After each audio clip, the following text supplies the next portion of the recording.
Hello friends, welcome to my channel Mousumi অন্তরে। আশা করি তোমরা সবাই খুব ভালো আছো আর আমরাও খুব ভালো আছি। তো আগের ভিডিওতে তোমাদের তো দেখিয়ে দিয়েছিলাম যে হঠাৎ করে আমরা কিন্তু দার্জিলিং মেলে চলে এসেছি। ব্যাপারটা তোমাদের এবার আমি বলি, মহাকাল এবং দার্জিলিং মেলে কীভাবে আমরা হেঁটেই চলে এলাম। অ্যাকচুয়ালি ব্যাপারটা হচ্ছে চকবাজারে আমরা বাজারে এসেছিলাম, চকবাজার যেহেতু, তো বাজারে এসেছিলাম ওই হোমস্টের ওই দিদিটার সঙ্গে, মানে ওই মালকিনটার সঙ্গে চলে এসেছিলাম। তো আসার পরে উনি তো আমাদেরকে বাজারে ছেড়ে দিলেন। তো আমরা ভাবলাম যে হেঁটেই কাছে পিঠে কোথাও ঘুরি। তো গুগলে সার্চ করলাম যে কোথাও চকবাজারের কাছাকাছি কোনো কিছু আছে কি না। তো হঠাৎ দেখি না মহাকাল মন্দিরটা। তো গুগলে আমরা দেখতে দেখতে দেখতে দেখতে এইভাবে আমরা চলে এসেছি। ভেবেছিলাম হেঁটে একটু এক্সপিরিয়েন্স করব বা এক্সপ্লোর করব জায়গাটাকে, কিন্তু ভাবতেই পারিনি যে মহাকাল মন্দিরে এবং দার্জিলিং মেল তো প্রায় একই জায়গাতেই অবস্থিত। তো আমরা হেঁটেই চলে আসব। আমাদের যে জায়গাটি হোমস্টে ছিল ওর কাছে পিঠে কিন্তু সমস্ত জায়গায় রয়েছে। অ্যাকচুয়ালি ব্যাপারটা হচ্ছে আমরা তো সমতল জায়গার মানুষ, হেঁটে ঘুরতে পারবো না। তাই এখানকার গাড়িওয়ালারা আমাদেরকে কিন্তু এই জায়গাগুলো ঘুরিয়ে থাকে। তো কাছে পিঠে সব জায়গা হওয়া সত্ত্বেও আমরা হেঁটে ঘুরতে পারবো না, কারণ আমরা খুবই উঁচু জায়গায় সমস্ত জায়গায় রয়েছে। প্যাগোডাটাও আমাদের হোমস্টে থেকে দেখাই যায়, কিন্তু ওই যে উঁচু জায়গা বলে আমাদের একটু অসুবিধাই হবে যেতে। তো যাই হোক, এই যে ভালোই করেছি, দার্জিলিং মেলে আমরা হেঁটেই চলে এসেছিলাম। ওই দিন আমরা কোনো গাড়ি বুকিং করিনি, মানে দার্জিলিং মেলের সেকেন্ড দিন ছিল এটা। আমরা কোনো গাড়িই বুকিং করিনি ঘোরার জন্য। ভেবেছিলাম সামনে একটু হেঁটে হেঁটে ঘুরবো, যেহেতু আমাদের ছোটো বাচ্চা ছিল। যে পরের দিন মানে জলপাইগুড়ি থেকে আসার পরেই পরের দিন ভেবেছিলাম যে একটু রেস্ট নেব, কিন্তু হাঁটতে গিয়ে যে এতটাই হেঁটে ফেলবো আমরা তো ভাবতেই পারিনি। আর একটা খুব ভালো দিনেই আমরা এসে গেছি কিন্তু। তো তোমরা দেখতেই পাচ্ছ আমার কপালে কিন্তু রাম লেখা। সেদিন ছিল 22 তারিখ, রামচন্দ্রের জন্মদিন। আর অযোধ্যায় রাম মন্দির উদ্বোধনের জন্য এখানে কিন্তু অনেক বড় বিশাল আয়োজন করা হয়েছে। তো তোমরাও ভিডিওটা দেখতে থাকো আর এনজয় করতে থাকো, সঙ্গে আমিও এনজয় করতে থাকি, তাই না? আমরা এখন মহাকাল টেম্পলে যাচ্ছি, আর এই দেখো কি সুন্দর সাজিয়েছে। জানি না হঠাৎ করে কি করে এই জায়গাতে চলে এলাম মহাকাল বাবার দেখা পাওয়ার জন্যে। আমরা কিন্তু এই দিন মহাকাল বাবার দেখা পাইনি, কারণ মানে এতটাই ভিড় ছিল মন্দির, যেহেতু শ্রীরামচন্দ্রের জন্মদিন ছিল আর অযোধ্যাতে উদ্বোধন হচ্ছিল মন্দিরের। তো সেই জন্য এখানে তো বিরাট বড় আয়োজনও করা হয়েছে, যার জন্য আমরা মহাকাল বাবার দেখা পাইনি। খুব কষ্ট লাগেনি ঠিকই, কিন্তু অনেক কিছু পাওনা পেয়েছি আমি এই দার্জিলিংয়ে এসে। ভীষণ ভীষণ নিজেকে এতটা লাকি ফিল হচ্ছিল, যেটা আমি তোমাদের বলে বোঝাতে পারবো না। ভিডিওটা তোমরা শেষ পর্যন্ত দেখতে থাকো, কেন মনে হয়েছিল আমার নিজেকে লাকি তোমরা অবশ্যই জানতে পারবে। আর হ্যাঁ, মহাকাল বাবার দেখা পায়নি কারণ ওই দিন মন্দির ওরা খুব তাড়াতাড়ি বন্ধ করে দিয়েছিল, যাতে এত মানুষের এত ভিড় বেড়ে গিয়েছিল না। তো সেই জন্য মহাকাল বাবার মন্দিরটা ওরা বন্ধ করে রেখেছিল, তাই আমরা মহাকাল বাবার দেখা পাইনি। খুব কষ্ট হচ্ছিল, কিন্তু মনে কিন্তু অনেক অনেক আশা নিয়ে গিয়েছিলাম, অনেক আশাও পূরণ হয়েছে। তো চলো ভিডিওটা তোমরা দেখতে থাকো।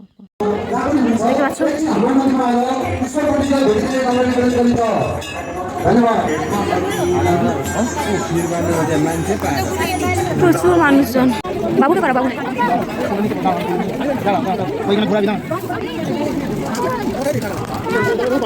দাঁড়াও দাঁড়াও, নিচে নিচে নিচে নিচে নিচে জি বেরিয়ে আছে, পুরোটাই আছে, পুরোটা আছে, এখানে আছে জি বেরিয়ে আছে, আমার কাছে আছে। আনাই আনাই হয়ে গেছে। হ্যাঁ বাবা, এগুলো ঘোরানো শক্ত আছে গো, না নিচে দিয়েই ধরে ধরে ঘুরে হয়ে গেছে হয়ে গেছে। দেখো এগুলো তো পুজো হয়েছে, প্রত্যেকটা মহাকাল মানে অনেক সাপ আছে গো। ও অ্যাকচুয়ালি ব্যাপারটা হচ্ছে যে মহাকাল যে ঠাকুর রয়েছে ওনাকে চারদিক থেকে ঘুরে মানে এই সাপগুলো আই থিঙ্ক গাড় দিয়ে রেখেছে, এরকম একটা ব্যাপার কিছু হবে। তো চারদিকেই দেখলাম শুধু সাপের ইয়েগুলো আছে, মানে শিব ঠাকুর আর সাপ রয়েছে চারিদিকেই, পুরো এই গোল গোল পুরো ঘোরানো জায়গা গোটা না। পুরো মন্দির চত্বরটা ঘুরে নিলাম আমরা।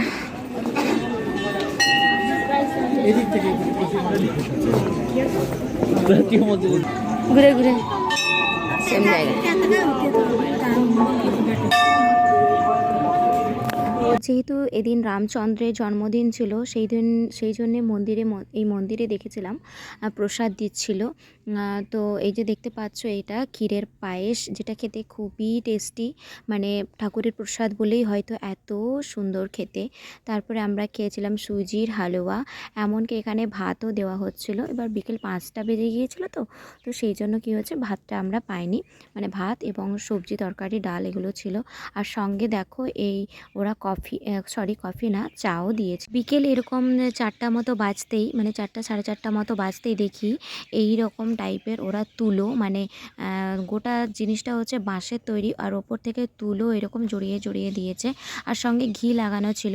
তো এটা ওরা দিচ্ছিল, মানে ওই যে 51 লাখ, তোমাদের এটা বলতে ভুলে গিয়েছিলাম, 51,000 না, 51 লাখ এখানে মানে প্রদীপ জ্বালানো হয়েছিল। তো যে কেউ জ্বালাতে পারে, তো সেই জন্য কী হয়েছিল, আমরাও নিয়েছিলাম একটা, মানে ওটা তো সব কিছুই ফ্রিতে দিয়েছিল। ভগবানকে অর্পণ করে যেহেতু এটা করা হচ্ছিল, মানে যেহেতু রামের জন্মদিন ছিল, তো সেই জন্য এখানে 51 লাখ প্রদীপ জ্বালানো হচ্ছিল। তো সেই জন্য ওরা সবাইকে এটা দিচ্ছিল। তোমরা যে কেউ নিতে পারো, ওটা মন চাইলে নিতে পারো, না চাইলে ওরা জোর করবে না। তো আমরাও নিয়েছিলাম। সবাই যাচ্ছে নাকি? না, ওরা সেই গুফাতে যাচ্ছে ওরা। আমরা রাস্তায় জ্বালাবো, নামবো না নিচে। জয় শ্রীরাম, বাবা জয় শ্রীরাম বলে। জয় শ্রীরাম।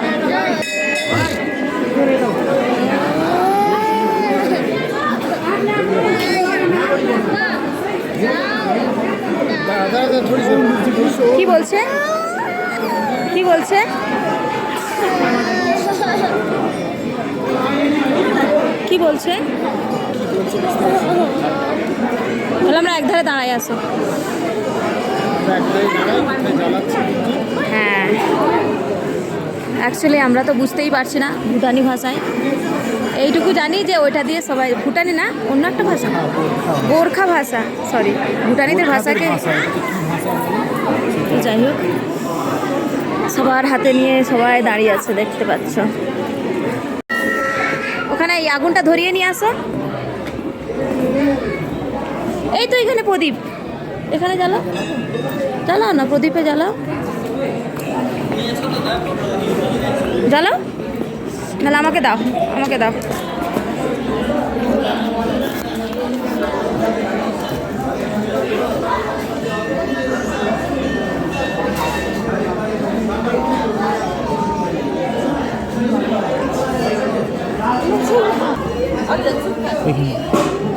ওইখানে যান। বাবু বাবু এদিকে তো কপি দেন নাকি? কুদি না হ্যাঁ, বাতাস নেই, সেগুলো যান।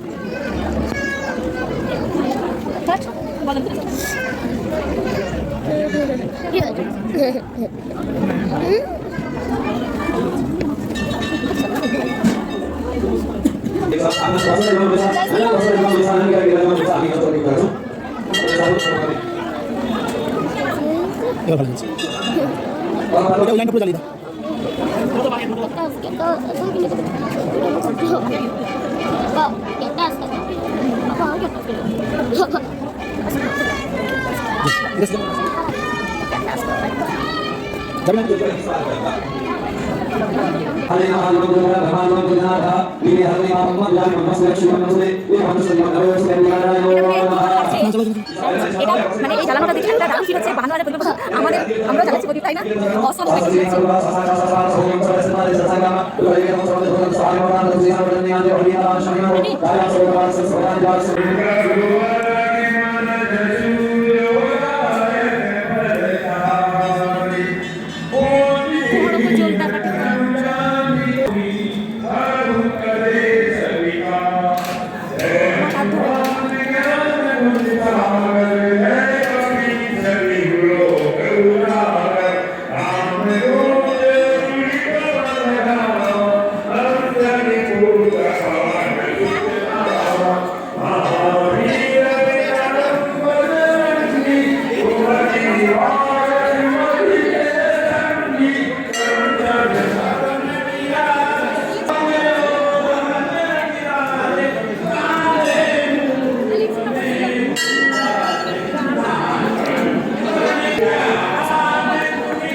চারিদিকে দেখো সবাই জ্বালাচ্ছে, আমিও জ্বালালাম।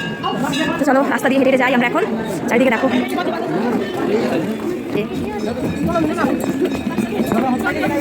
দাঁড়া, নিচে উপরে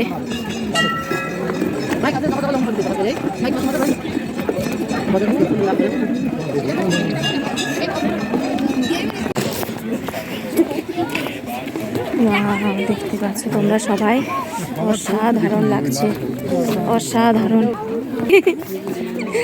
राम आ गए, अंगना सज गए।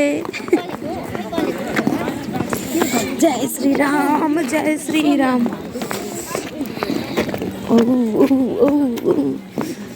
বুঝছো তো, এত সুন্দর জিনিসটাকে আমরা মিস করছিলাম, তাই না?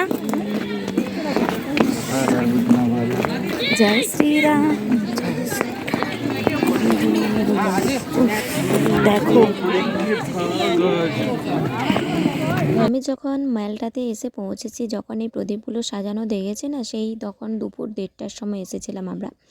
তো তখন থেকেই আমি আমার হাজব্যান্ডকে বলেছিলাম যে দেখো এই প্রদীপ জ্বালানোগুলো দেখেই আমি তবে যাব, আমি দেখতে চাই এটা কেমনভাবে 51 লাখ প্রদীপ কিভাবে জ্বালাবে, আমি সেটা দেখে যাব। কিন্তু ভাবতে পারিনি যে আমিও এই প্রদীপ প্রদীপ জ্বালানোর মধ্যে আমিও সামিল হতে পারবো, যেটা ভেবে কিন্তু খুব ভালো লাগছে, খুব খুব খুব ভালো লাগছে। অপেক্ষার অবসান, এতক্ষণ যে ধৈর্য ধরে যে আমি 1:30টা থেকে যে এখানে ছিলাম, এই ধৈর্যটা যে আমার এটা এত ভালো হবে সেটা আমি ভাবতেই পারিনি। মানে মানে সব কিছু জিনিস না কপালে না থাকলে হয় না, যেটা আমার কপালে ছিল, আর সেটা এত ভালো লাগছে যে খুব ভালো লাগছে আমার। তো এই যে দেখতে পাচ্ছ এখন লেখা আছে জয় শ্রীরাম এবং মহাকাল বাবা।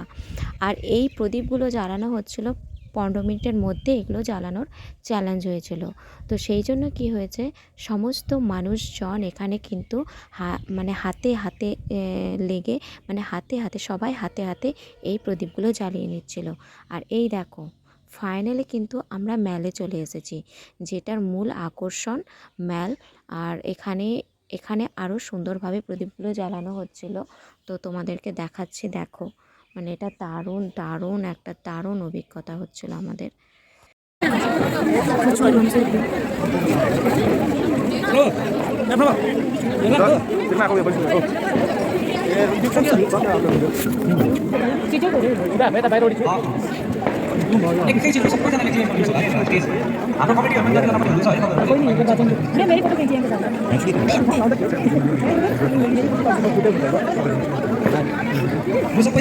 অযোধ্যাতে তো আরও সুন্দরভাবে এটা সেলিব্রেট হয়েছে।